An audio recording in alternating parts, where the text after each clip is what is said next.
ఓడి దీనమ్మ బురదలో పంది బతికింది, నువ్వు బతికింది ఎదవన్నర ఎదవ ఎదవ. అర్థమైందిగా ఈ పాటికి? ఈసారి మనం చూసిన సినిమా పేరు 'కలేజా' రీ రిలీజ్. మన మహేష్ అన్న నటించిన కల్ట్ క్లాసిక్ మూవీ అయిన 'కలేజా' సినిమాకి ఈ రోజుల్లో థియేటర్ దద్దరిల్లిపోయింది. అప్పట్లో సినిమా ఫ్లాప్ అయింది అంటే ఎవడు నమ్మలేడు అనే ఫీలింగ్ తీసుకొచ్చింది ఈ సినిమాని. కథ గురించి అందరికీ తెలిసిందే. దైవం మానుష్య రూపేణ అనే కాన్సెప్ట్ని పట్టుకొని మన గురీజీ గారు మహేష్ బాబు గారిని చాలా కొత్తగా ప్రజెంట్ చేసిన సినిమాయే ఈ 'కలేజా' సినిమా.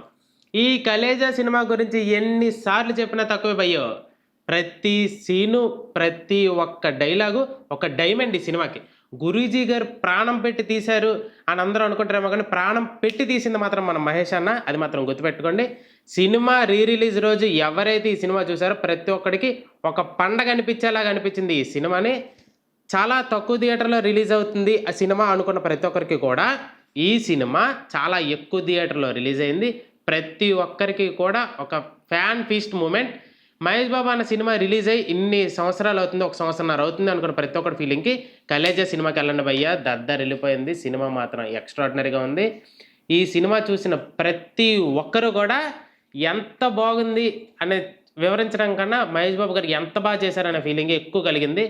సో ఈ 'కలేజా'కి రేటింగ్ ఇచ్చేంత ఇది మనకు లేదు. రీ రిలీజ్ సినిమాలో one of the best classic మూవీగా ఈ సినిమా నిలిచిపోబోతుంది. Please watch in nearby theatres 'Khaleja' movie. Don't miss it.